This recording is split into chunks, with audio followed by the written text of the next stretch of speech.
I'm Aryeh Schwartz, along with my co-host Rachel Galligan, and welcome to the Winsidr show, where it's all about the W. This episode, we are talking the WNBA Finals.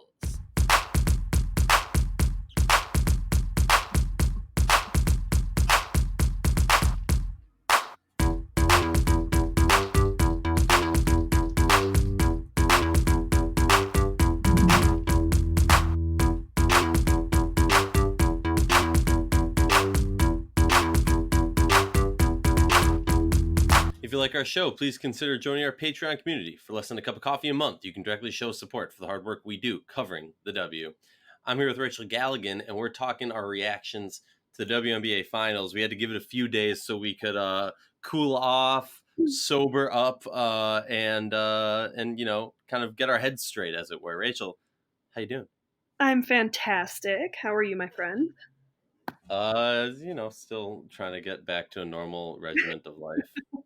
I hear The you. playoffs were wild. For those of you who don't know, I live in DC at one point, for various, as I talked about before, I had to Sandy Koufax it, but mostly one day drove up to Connecticut, the 8-hour drive from DC to Connecticut, and then right immediately after game 3 drove back to DC. So that just completely threw me off for the rest of the playoffs. I had no idea what day it was. I didn't know if it was morning or night. It was a crazy time. I can't blame you. I mean, I for those who don't know, I was able to fly out to DC, and I was there for game 2, which was really fun. It was a really quick trip. Tough for me to kind of fit much of anything in my schedule, let alone flying across the country, but really excited to be there. But it was a bummer. That happened to be the game Elena got hurt with her back. So of course, the one game I get to be at in person of the finals. I didn't get to see her play, unfortunately, but I think you nailed it on the head when you're talking about just taking some time to kind of, I guess, sober up from not just these finals, but from this WNBA season. I think more so than any other season. This is one that we need to do that from. I mean, there's a lot to unpack, and without necessarily diving into the whole season, I mean, we could obviously focusing on the finals is what this is about. But for me, I had a lot of people that asked me, who are you going for? Who do you want to win? And it was a really difficult question for me to answer. And maybe as a media member, you're supposed to be unbiased and all those sorts of things, but it's hard when you've got personal relationships with people on both teams and the storylines within themselves. And I really wanted Coach T to get this championship. I think if anyone says that they didn't, there's probably something wrong with you, and I would question your morals. But, I really wanted him to get that championship. I wanted it for Elena, and the fact that, we watched her, such a fantastic, incredible player that she is, battle through the injuries that she did. The injury bug is something that she's always battling through, it feels like. But honestly, that after the season she had and the way she fought through those 3 herniated discs and the nose and still having the knee brace, I'm really thankful that Washington was able to get that one. I think, they were by far, but they were definitely the most dominant team in the league this year. What they were able to do offensively and the way they clicked, through the majority of the season. I mean, for really the entire season, they were the most consistent team on both ends of the floor, and I don't know that you could pick a team that was any better. And, this was a finals between a number 1 and a number 2 seed, and I knew it was going to be intense, and I really, really believed it would go to 5 games. I definitely picked Washington to win just because I do think at the end of the day, they are the better team. And they were able to pull that one out and show it. And honestly, I love Connecticut. I love Kurt Miller, what he's done with that franchise and what is being built there. We can dive into that here in a minute. But I'm really happy for Washington, long story short. Yeah, no, I mean, looking at the series, I'll first of all, touching on something that you spoke about earlier, having, which team do you want to win? Look, I feel like it's a stupid, outdated idea to be like, media can't be biased. Everybody has their own personal bias for whatever reason it is. Like, for me, I wanted, depending on which game it was, a different team to win because I wanted it to go to game 5.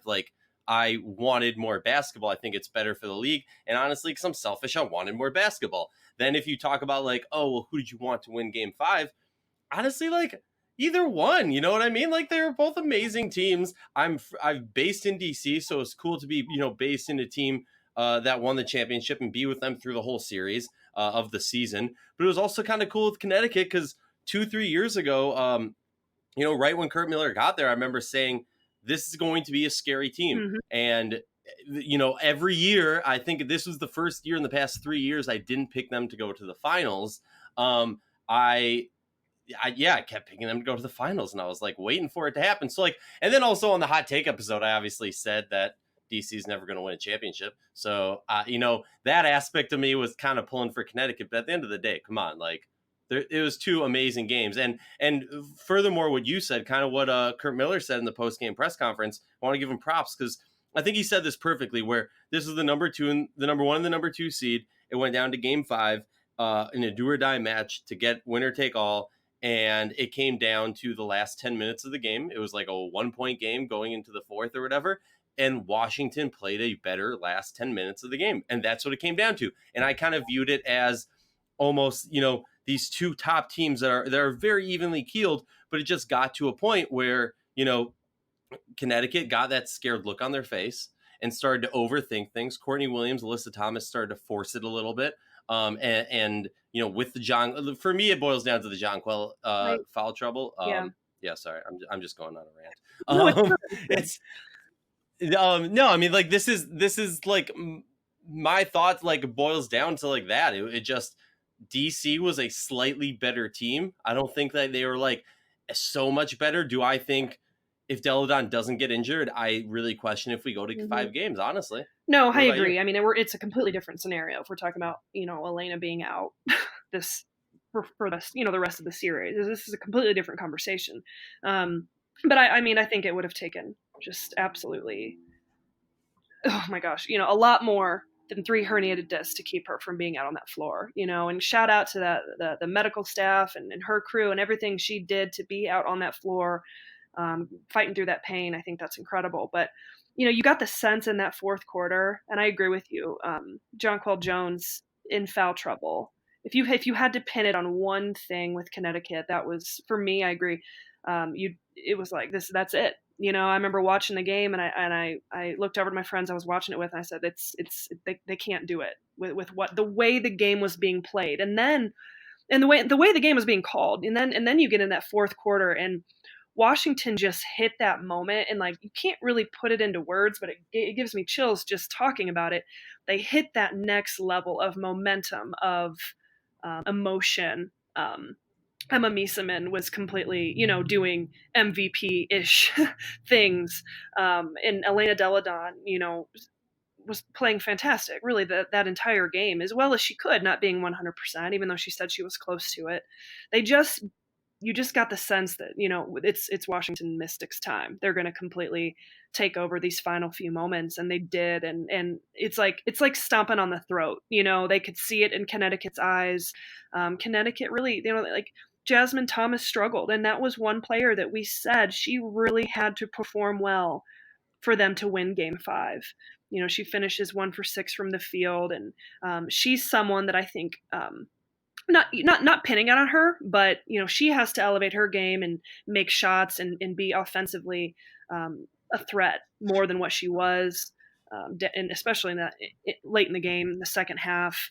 Then you combine that with JJ and Courtney Williams. She finishes 7 for 20. It wasn't like she was next level Courtney Williams. You know what I'm talking like you just could see it kind of on their faces of, it's go time. Washington's going to take over. And they did. And there was really nothing, there was nothing Connecticut could do. That's just kind of the nature of sport and the nature of a team like Washington, who's been in this moment. They have been in the finals before where they have lost. They were swept by Seattle last year. So they've been on that stage. That's not to say they have the advantage over Connecticut, but in some ways, they're more experienced on that level. They're at home. They've got that energy. They've got that momentum. I think you had the sense that everyone across that team, that roster, on that bench realized it's now or never. And they took it, and I think everybody watching knew it was theirs for the taking.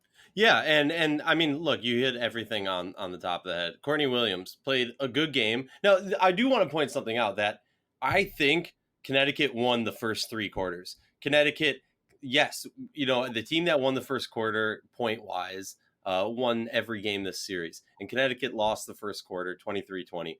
But momentum wise, the Mhm. style of play throughout the whole game, honestly, I thought it was Connecticut ball. They never looked completely in control, but they looked a lot more secure than Washington did. Come forth and like those two plays with Chrissy Tolliver, where she gets like, what was it, like two travels and then an offensive foul. Like Chrissy was struggling, and it wasn't until the fourth, I think, when it kind of clicked that, hey, we haven't been playing our ball all game. This is not who the Washington Mystics are, and yet we're only down one, or it's only like a 3-point game, a 1-point game. We can do this. And that's when like it really clicked for them. And when it clicked for them, Connecticut just, I don't want to, again, they started just pushing a little bit too fast, looked a little bit scared. Obviously, we got to highlight Jasmine Thomas, 1 for 6. I mean, she was a key factor in the semifinals and throughout this season for this team's, strong homestay and prowess throughout the whole season. And she just completely disappeared in the finals, not just game 5, the complete finals. Someone else that I'm really shocked at the lack of performance, honestly, was Shakina Strickland. 3 for 9, 1 for 5 from three. I mean, the team as a whole shot 2 for 12 Yeah. from three. The Connecticut Sun shot 16% from three. Yeah. Yeah, and in that fourth quarter, Washington outscored Connecticut 27-14. And if you're Connecticut, you just need a big time shot from Strickland to go down. You need an answer. And that is what Connecticut has done a really good job of, was being able to handle the Washington Mystics runs. The Mystics obviously can score at will. So being able to manage that, not just defend it, but to respond when they do go on a run, Connecticut's been able to come back with that and go on a run of their own. And you just got the sense in that fourth quarter that it was like, you're backed up into a corner, back against the wall. We've got nothing left in us. They couldn't get one of those shots. But, if you get a Strickland 3 to fall after a Washington run, and you give yourself a little momentum, give yourself a little bit of hope, then maybe you can't generate a little bit of a run of your own. But it just felt like Connecticut just ran out of gas completely in that fourth quarter. Oh, completely agree. I mean, all right. A few things that, like, just some off the top of the head thoughts that come into my mind when I think Connecticut. One, Holmes was a freaking beast. Something that So what both teams did really well, and I want your coach's take on this, Rachel, is both teams kind of forced the other offense to shift their main priorities. We know the Mystics love to shoot the 3 ball. 19 threes taken in game 5. That seems like a nice amount, right? But they only hit 4. They did a great job of adjusting, like, we talked about when we saw Emma Mieseman hit those 3 threes in a row in the fourth quarter of, what was it, game 3 or 4? I don't even know. It all blurred together in one long game.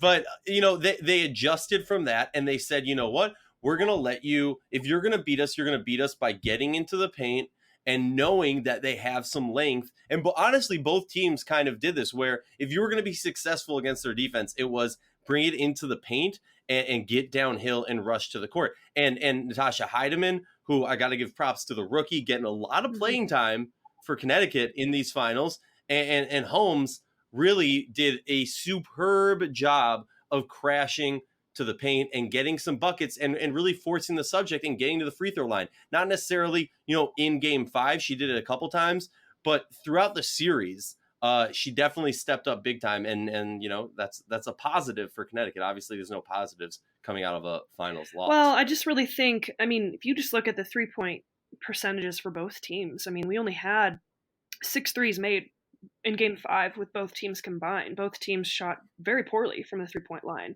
Connecticut finished 2 for 12, just under 17%, which very uncharacteristic for them. Washington Mystics, 4 for 19 at 21%. That's a team that they love the 3-ball. So this was, especially at this late in the game, last game of the season, legs are tired. This is just a gritty, you have to tough this out physicality. It starts in the paint. And you talked about it offensively. Connecticut had a ton of success in game 4 because they were the aggressor and they were able to pound it inside. when I mean pound inside, like obviously being able to make a concerted effort to throw the ball into Jonquel Jones, when that was huge in game 2 when they were able to respond and she had that monster performance. But being able to throw the ball inside both teams, being able to penetrate into the paint, being able to then when the shot goes up, give yourself second chance opportunities, because we're not shooting the ball exceptionally well, at least from beyond the 3-point line, but being able to get into the paint, and that's going to take me to, of course, what everyone knows I'm going to talk about, which is rebounding. And that was when ESPN, kind of went into each huddle, that was what both coaches were preaching. It was like, we have got to crash the paint every single time we crash the boards. Everybody's got to get a rebound. Everyone's got to get a rebound. That's the difference maker at this stage, this late in the game. The team that was going to, win that rebounding battle was going to win. And every team, every game in this series, whoever had more rebounds ended up winning the game. Now, it was a really small margin. Washington Mystics won on the glass 32-31, but they still won. And it wasn't like they get a ton of offensive rebound. They don't necessarily crash super hard on the offensive, but being able to keep Connecticut off the glass. And so I'm just expanding off on what you said about getting into the paint. That was just, it's everything, and I think defensively, Connecticut had some breakdowns. They were slower on their rotations, I felt like, in game 5, especially, the second half struggled. And, when Miesemann starts going off like that, it just kind of disrupts your entire defense, because you start getting, you're so focused on where Edie is. You're so focused on, being able to close out and contest shots. And, where's Christy Tolliver? Are we letting, Natasha Cloud have a straight line drive to the paint? They were really doing a fantastic job, Washington was, of attacking Shakina Strickland, whoever she was on, especially early in the game. That's kind of how Washington got themselves going early, was attacking Strickland defensively. But I just felt like Connecticut was half a step slower than what they had been in the games that they were successful defensively, which game 2 and game 4, their rotations were on point. They were there, they were contesting shots. They were being highly aggressive, getting into the paint offensively, getting themselves to the free throw. Getting into passing lanes. Exactly. And I just felt like they were missing half a step, defensively. And that's a Connecticut team that, when they're not defending against a Mystics offense that we all know they can do, you're making it nearly impossible for yourself. And I think it really, their defensive, and it's not like I'm calling their defense bad by any stretch. It's not what I'm saying. I'm just saying the top-notch Connecticut Sun defense we saw in game 2 and especially game 4 was not the case, on game 5, especially in that second half. Oh yeah, I mean, well, I mean, one of the funniest sequences, there was multiple 3 sequences that really stood out to me in this finals. Obviously, the Emma Miesemann triples, three threes in a row off the same exact play. And then another one that included Emma Miesemann was the Breon Jones 3 fouls against Emma.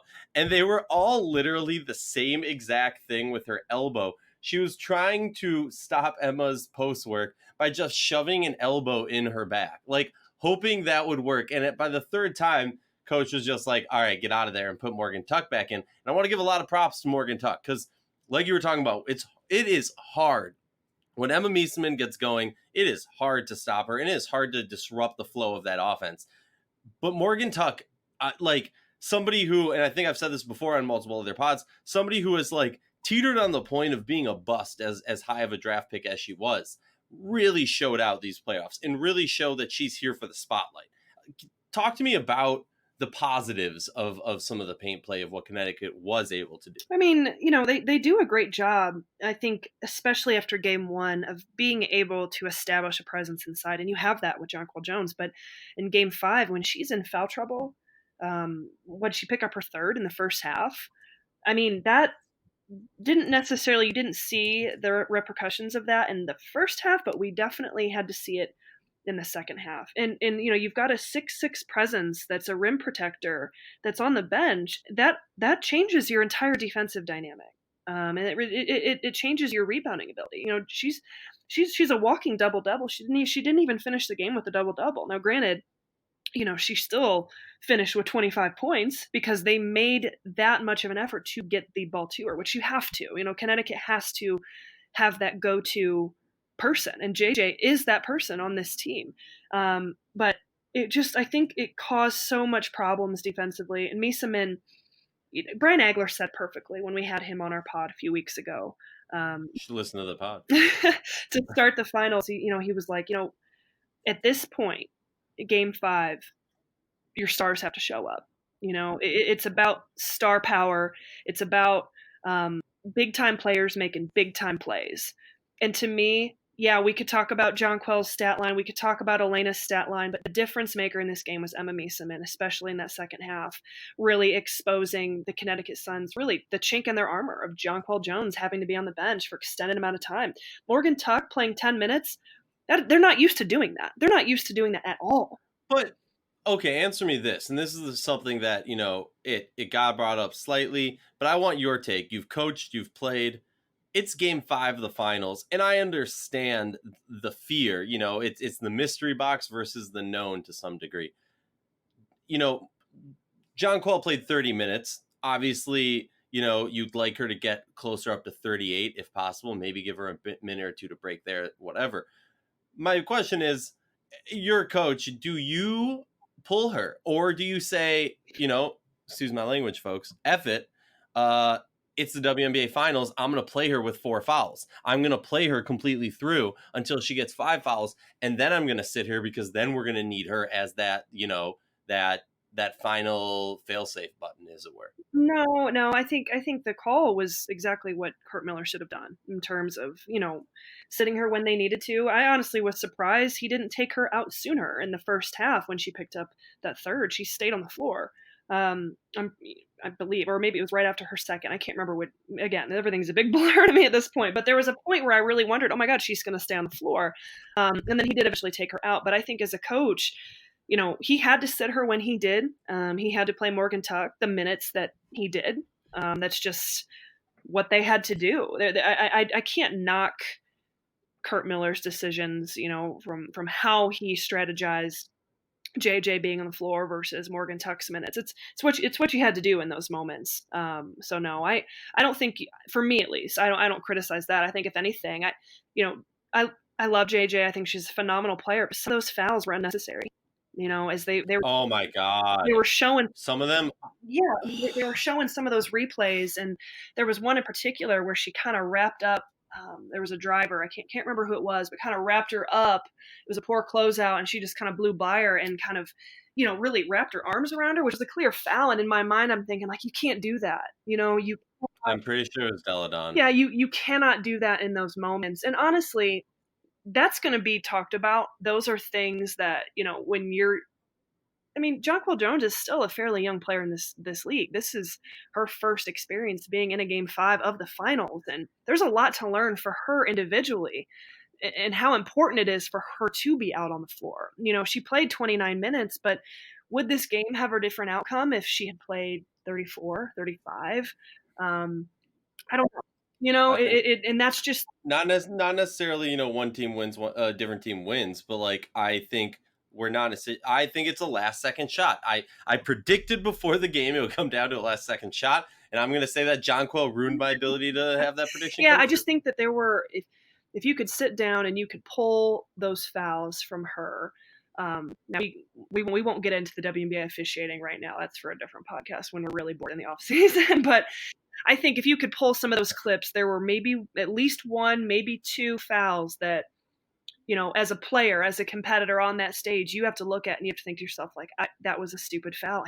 Why did I do that? I have to be smarter than that. I cannot put my team in this situation by doing that. You're better off not wrapping up that penetration drive from the high post and just giving up a straight line, layup, or relying on your backside rotations than picking up a third or a fourth foul. And so I think JJ's foul trouble played just a huge, monstrous role in this game 5.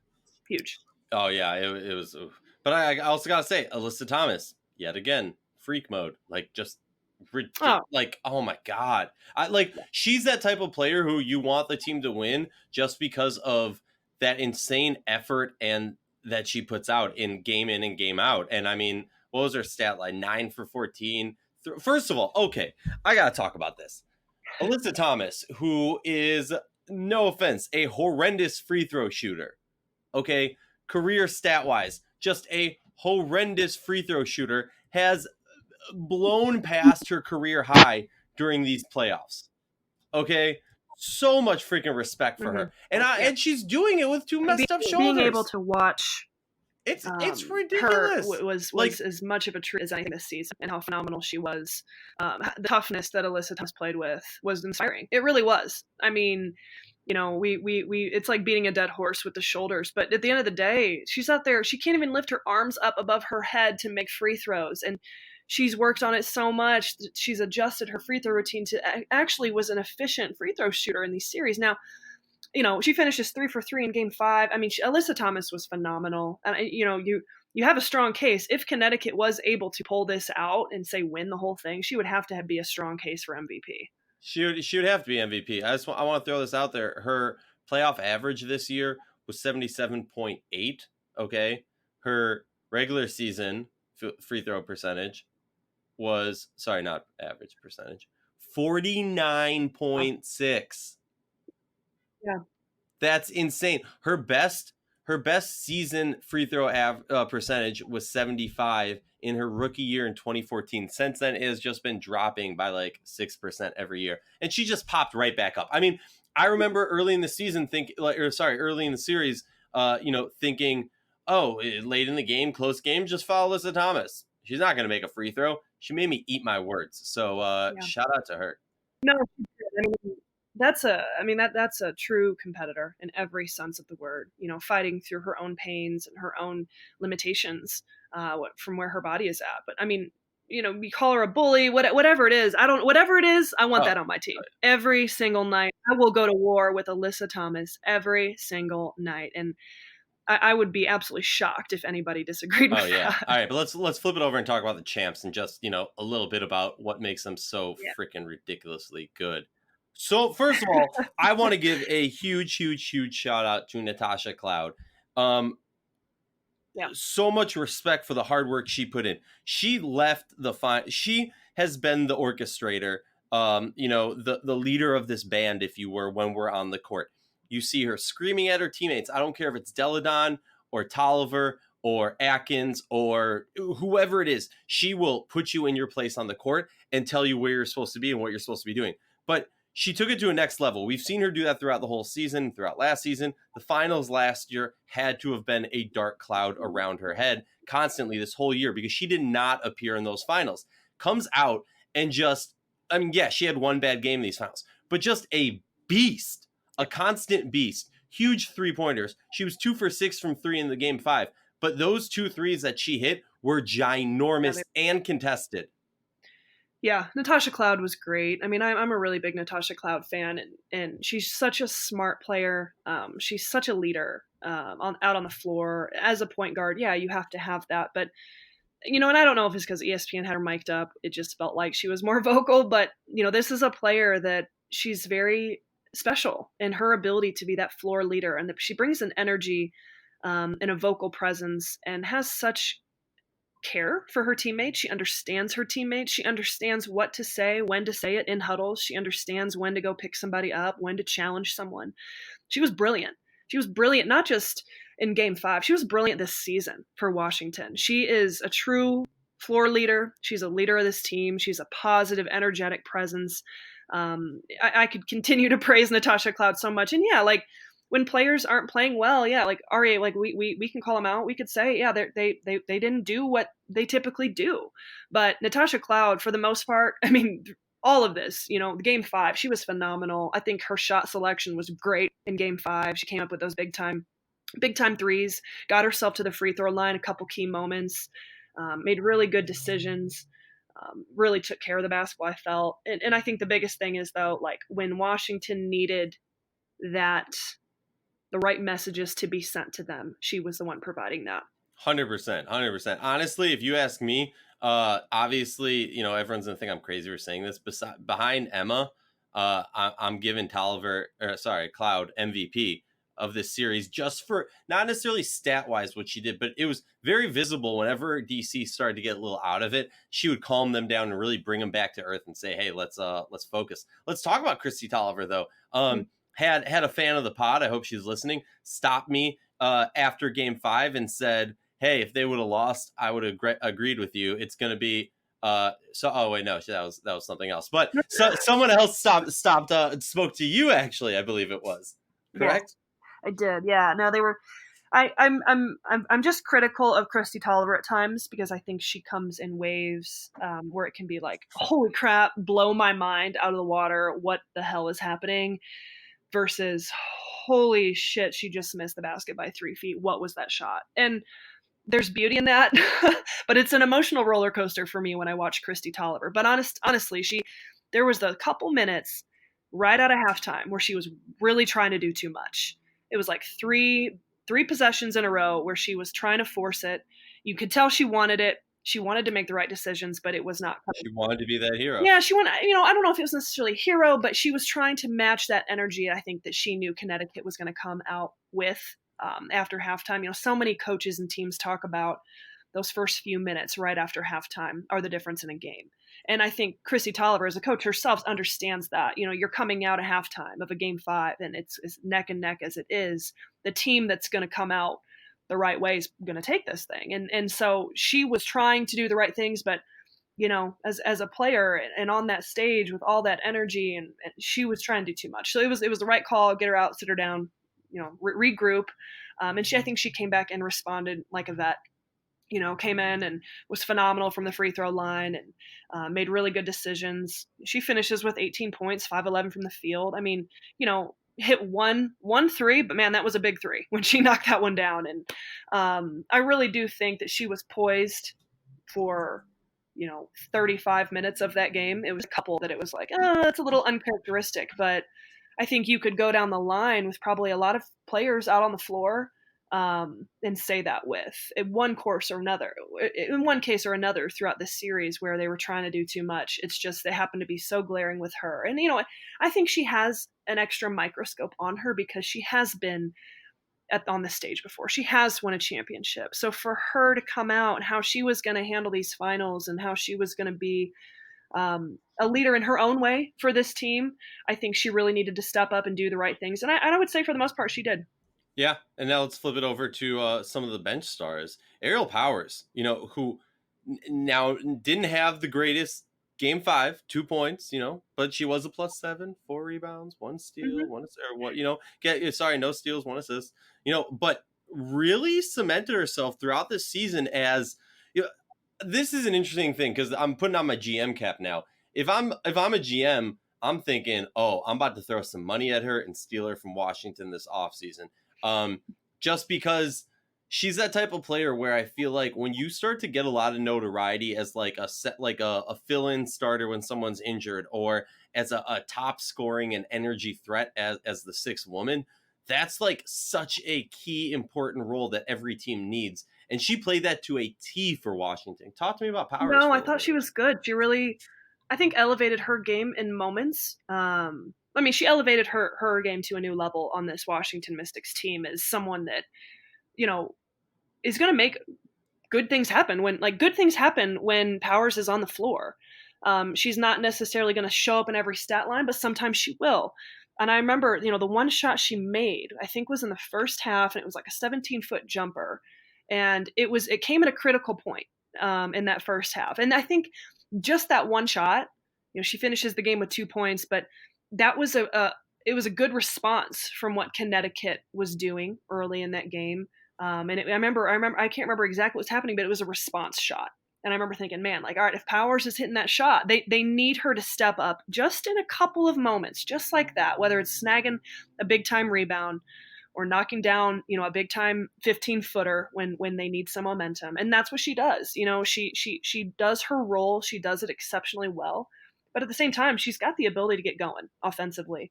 And she's proven herself to be one of the toughest forwards in this league, being able to match up with far bigger opponents, and has a bit of an edge to her that I think really came out more this season too. She was a lot of fun to watch. Oh yeah, she was. And also she and Cloud both were just one of the I just love any player who interacts with the crowd and gets the crowd riled up. And you'll see Cloud and Powers after a big shot or in a timeout or whatever, just like jumping on the scorer's table and getting the crowd going. Doing the Cynthia Cooper pump it up, getting people going, and I'm all about that, all about that. Mm-hmm. Talk to me about Shatori, because Shatori is a funny person off the court. On the court, very serious, and didn't get a lot of minutes coming like in the semifinals or coming into the playoffs, and then really appeared in the last few games in the finals, and didn't have the biggest games, isn't blowing up the stat sheet, but she was able to leave her mark on these finals. Yeah, I just think understanding your role, understanding what is your role on this team? When do you need to come in and be a bit of a spark? When do you need to come in and just not mess up and give someone a blow? She was phenomenal in my opinion in Game 4, even though they lost. But she kind of stepped up big, and she was a bit of an offensive spark plug that they did need, finishing with 7 points. She was big in Game 3. Finish with 7 points. So like she'll take shots, but she lets them come to her naturally, in my opinion. But it's not like they need her to be a big time scorer. That's not her role on this team. But she can be that spark plug here and there that's able to knock down a few shots. I really like her. I like her on this team. I think she fits that edge and this whole team in general. I mean, we could go down the line of kind of the dynamic of the team and how everyone fits. I think she is a really big presence on the team. I think if she wasn't on this team, it would throw off the dynamic a little bit, but maybe I'll let you speak to that because you get to see it more in person than I do. What are your thoughts? No, I mean, I agree with everything you say. I think she has that ability. She's kind of, throughout the season, we saw Coach T really use the bench and go deep on the bench. And then as we got closer and closer, the playoffs, he started to tinker with the lineups and kind of decide who he really wants to be getting those heavy minutes. Come playoffs, she was a player that was kind of just a sprinkle on top, where it's like, oh, we could use that energy. We can, she has a very unique style of game. She's been definitely working on her handles, getting better at that in her time. But honestly, for a player like her and a player like Powers, I see in a similar light just because Coach T is so good at player development. Something that really goes underrated in the W because it's a short season, because they don't have a long preseason or training camp, and then they're overseas. So you don't necessarily really get to work with these players and work their games through. But Coach T does a excellent, excellent job of doing that type of work, which you see these players, he's famous for doing his drafts of players that you don't even know who the hell they are. Like they're not expected to make it into, the third round, albeit the first round. And he really works with these players and gets them to a level. Obviously, Ariel Atkins is a ridiculous story of a player who I don't know where she was projected and picks her 7, I think. And she is, arguably she wins Rookie of the Year. I mean, if Asia Wilson didn't have the crazy year she had, she wins Rookie of the Year. And call me crazy, I will take Atkins over Wilson if I'm starting a team today. And the reason is because Atkins just has that ability. Like she was the player that impressed me most in the finals because she has one herniated disc, or probably more now that we're finding about these things. But she was diving at every loose ball, falling into the camera people, jumping all over the place, crashing the boards. She was that it factor, that player that brings your team to that next level, because she knows, hey, Elena's hurt. She's not diving after these balls, but I'm doing this for my teammate. She was sacrificing her body for her teammate, and that's the type of person I want to go to war with. Obviously, we can't talk about the Mystics without letting Rachel go off about Elena Deladon a little bit. So, Rachel, please grace us with your thoughts. No, I mean, Elena's, in my opinion, the best player in the world. She's changed. Yeah, we could talk about Brandon Stewart. I love Brandon Stewart, but we're not talking about Brandon Stewart right now. Brandon Stewart's not playing basketball right now. So when she's back here shortly, which I can't wait for, fantastic. But to me, Elena is a very, very special player. I think, honestly, I was getting emotional watching her win. I'm biased because I have, I know Elena, and I really wanted that for her. And I just think she is such a fantastic person off the floor as well, and just wanting this for her, and everything she's been through the course of her career, the competitor that she is, how she's able to elevate her game even in the course of so much adversity, is inspiring. It really is. And so, yeah, I mean, hands down, the MVP of this WNBA season. I'm so happy for her. And honestly, I think I'm not trying to speak for Elena, but I love how Elena is so complimentary with her teammates. She understands that, without them, she's nothing. She's just, her teammates elevate her. She elevates them. She makes everyone better around her. But she's so complimentary to Emma Miesemann, who we are just now really, really, really starting to talk about. And we talked about her being the missing piece. And some people wondered, man, how are they going to play Elena and Emma Miesemann together? What's that going to look like? Well, now we know, and you have two really unselfish players. Sometimes I get very critical of Elena, in like late game situations. And like in game 4, I was like, why is she like, what is this? Like, why is the ball not in her hands? Everything should run through her. Yeah, and good things happen when Elena touches the basketball. I don't know who, and that's not me coming at Coach T. That's not me coming at Elena. It's just I have watched her so closely since she entered into the league, and that was an issue at times in Chicago, in the fourth quarter and in the playoffs. Why was the ball not in her hands? Didn't understand it, because there's so many times we've seen her just take over, and just the way she plays. She's just such a joy, for women's basketball in general. And I'm so thankful that, we're in a time where we get to watch her. Not just because of her talent. I'm just talking her character, as a competitor, and as great of a teammate as she is. She's fantastic. She's my MVP.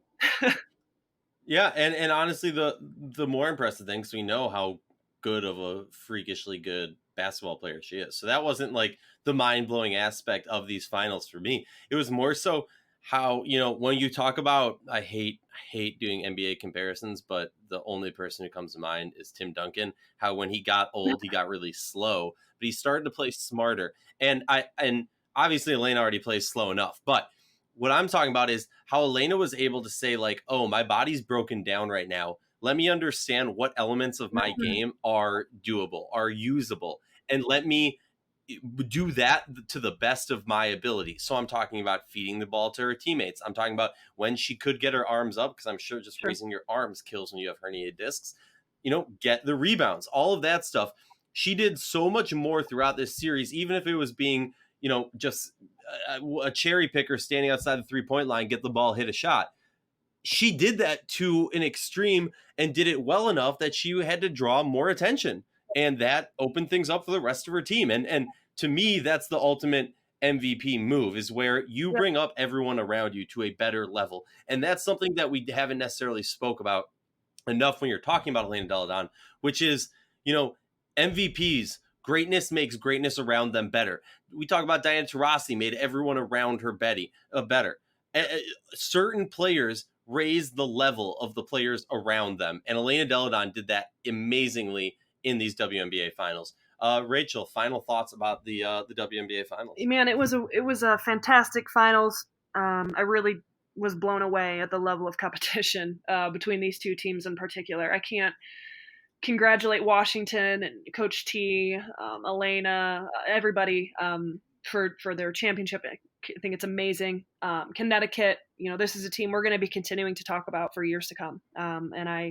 They're just going to come back even more hungry. I love the edge on this team and the chip on their shoulder. I love what Kurt Miller and this franchise is doing. And they're going to learn a lot, from being on this stage and coming this close. They're going to be a force to be reckoned with in 2020. There's no doubt about that. So congratulations to both teams. And honestly, thank you for everyone who takes the time to listen to our podcast. We love the WNBA so much, and we just want to do it justice. Thank you. Yeah, I'll second everything she said. If we always plug our Patreon, so I'm going to do one more shameless plug. I had a nice little exclusive interview with Coach T following all of the celebration the night of the WNBA Finals Game 5 championship. And if you were wondering what his plans are, if his horizon is upon us, if he is going to retire, or if he's going to try and run it back for 3 finals in a row, definitely check out our Patreon. It's a Patreon exclusive, a little interview with him. And he dropped some cool knowledge about about just random WNBA stuff. I won't give away too much, but as we say, we believe the players of the WNS community deserve the same in-depth analysis and respect that men's sports receive on a daily basis. With that in mind, please consider joining our Patreon community to help support us in the hard work that we do.